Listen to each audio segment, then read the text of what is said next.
Confidence can be an elusive elixir. To quote Princess Leia, it often feels that the more you tighten your grip, Tarkin, the more star systems, confidence will slip through your fingers. So, how do we gain confidence and prevent Alderaan from becoming a fiery ball of interstellar ash?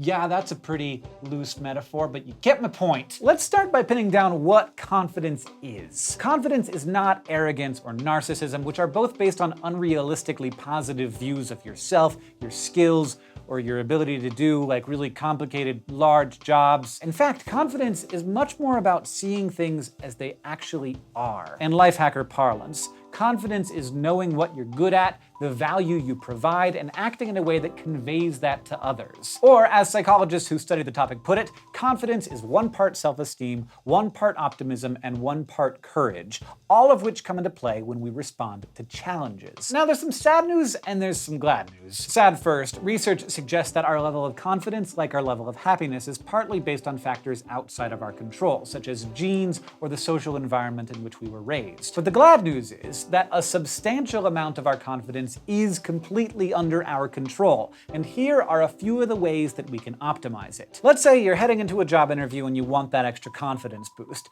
Studies show that for everyone from athletes to astronauts, closing your eyes and vividly imagining a successful outcome can boost your confidence and your ability to actualize that outcome. You can also take a few minutes to strike what Dr. Amy Cuddy calls power poses, physical stances that might make us feel more empowered. Replications of this original study have been inconclusive, so but if it works for you, go for it. Number 3, be all about that bass. It's probably not that surprising. Listening to uplifting music has been shown to elevate mood and confidence. But the Kellogg School of Management at Northwestern University conducted research indicating that specifically listening to bass-heavy tunes has the power to make you feel more confident. I like an excuse to pump the bass in my Honda Civic. Fourth, a couple of quick fixes. Exercise. Exercise leads to endorphin releases, which can give us a helpful boost. Also, think about dressing in clothes that make you feel powerful. It's much easier to feel confident and capable when you feel like your outfit is put together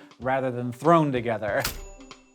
These tips are worth giving a try if you're in a jam, and if you can make them habitual, they might lead to lasting change. Speaking of change, that's actually the topic of tip number 5. In order to boost confidence, cultivate what author and Stanford psychology professor Carol Dweck calls a growth mindset. Part of the reason people may lack confidence is their belief system about talents and abilities. Many of us have the belief that you're either born with certain talents or you're not, and there's not much you can do to change things. Thus, when we encounter an activity that challenges us, we assume that we've discovered another thing that we're not good at. Not only is this fixed mindset discouraging, it's also just not true. Extensive neurological research has shown that having a growth mindset is a far more realistic approach to how the brain actually works. You should try to replace self-criticism with curiosity, because talent is something grown, it's not just innate. Through practice, especially what researchers call deep or deliberate practice, we're all able to create new skills or profoundly improve abilities we already have. Some links to articles and books about deep practice are in the doobly-doo. One last thought is this. As you're working on personal development, always be sure to break things down into small, achievable goals.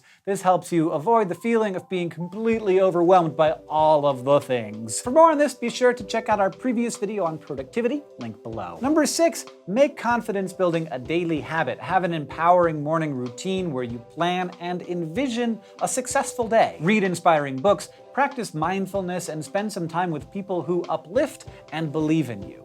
We've said it before and we'll say it again, we are not meant to fight alone. Finally, remember that you are not broken or alone for feeling unconfident. We live in an era of cultivated personas where social media tells us that everyone else has it all figured out. The truth, though, is that we're all stumbling down our own paths to adultness. So be kind to others and yourself. Don't be afraid to practice failure, try new strategies, and ask for advice. As the great American psychologist Rocky Balboa once said, it ain't about how hard you hit, it's about how hard you can get hit and keep moving forward. That's how winning is done. So get out there, fellow stumblers, and keep moving forward. Let us know your methods for gaining confidence in the comment section below. Bonus points for wrapping it into a Star Wars simile. If you want to support us in making this sweet, sweet adulting content and you want to help out this boogie fern right here, it's not a fern, it's a ficus. Boogie ficus! You can help us out at patreon.com/howtoadult. And if you wanted to see more of Rachel and me talking about this stuff, you can go to youtube.com/learnhowtoadult and subscribe. Boogie ficus. It often feels that the more you tighten your grip, Tarkin, the more confidence will grip through your grip.